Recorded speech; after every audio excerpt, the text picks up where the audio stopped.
Well, we've reached September in the ridiculous sprint to the end of the year.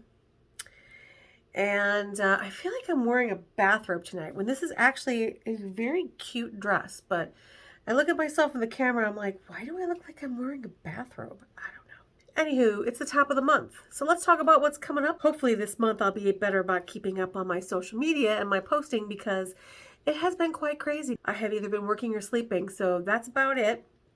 But I promise I'm going to try to keep up, including getting my nails finished because, oof. So what's still going on this month? Well, there's still tons of whale watching going on around the world. Husavik in Iceland, Hervey Bay in Australia, Gorgona Island in Colombia. If whale watching isn't your thing, there is some Austrian Alpine things that are actually going to be closing down this month. So if you're interested in seeing the Werfen ice caves or driving the Grossglockner High Alpine Road, it is time to get to Austria this month because pretty soon that will be impassable. The Great Masai Mara migration is actually moving back in the other direction, so if you'd like to see that happening, now's the time to get to Africa. And finally, in Colombia, Cristales is starting to end its floral bloom and will be disappearing for the fall season. But getting that out of the way, let's talk about what's coming up new in September.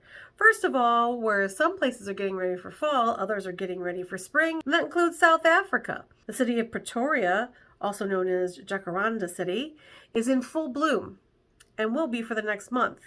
Don't wait too long because those blooms are going to be gone soon.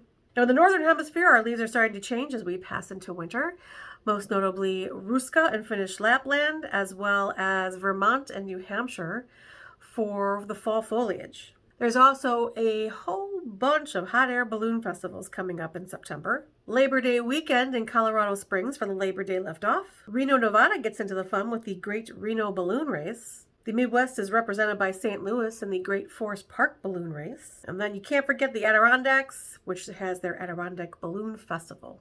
Now, if you're like me and food and wine are your thing, well, you've got 3 big ones coming up this month. Food Zurich is happening in Switzerland. The Chow Asheville Food Festival will be coming in North Carolina this month. And the Colorado Mountain Wine Fest is happening in Palisades, Colorado. New Jersey's got music covered with the See Here Now Festival in Asbury Park. Guess what else is starting this month?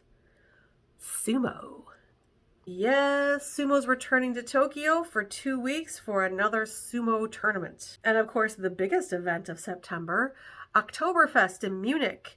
Now, last year was the first year it had been open since the pandemic, but they had a lot of rainy weather this year, so they're hoping for good weather and a whole bunch of good times, so look for the party in Munich in mid-September. So stay tuned to my channel for more details on these events, and until next time, bye!